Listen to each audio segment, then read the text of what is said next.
es pensar en 360 grados, algo que no solamente se ciñe a tu propio trabajo.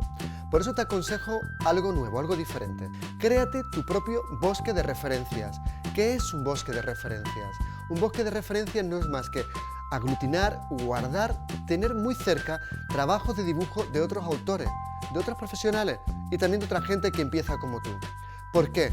Porque a partir de ellos podemos aprender, podemos detectar errores y calibrar cómo solucionarlos en nuestro caso.